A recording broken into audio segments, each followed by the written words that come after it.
spent much of the last few days talking to my lawyer friends and thinking about this indictment. And without getting too much in the weeds, it is my view that this is a pretty flimsy case. I don't know if Trump will beat it or if he won't, but it is a pretty flimsy case. It all comes back to the payoff of Stormy Daniels, how that money was moved around. And I'm certain there were laws broken there. I'm absolutely certain about that. But does it rise to the level of something that for which you should prosecute a former president of the United States?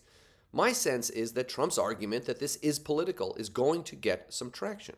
This particularly bothers me because of Trump's long record of tax fraud and real estate fraud here in Manhattan. And I was hoping that Alvin Bragg would go after him about that.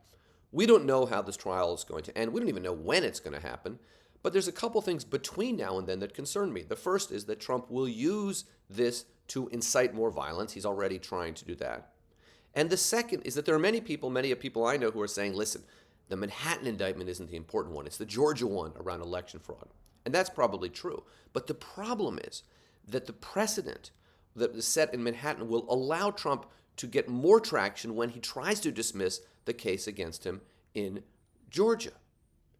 It remains true that if you are going to go after the former president of the United States, you better go after him with a lot, not with 31 counts of basically the same charge. So while I am absolutely convinced that Trump broke the law here, absolutely convinced that he is essentially a career criminal, I am also of the view that this may have been a political mistake and one that in the short run will help Trump. Particularly, it will help him secure the Republican nomination for president.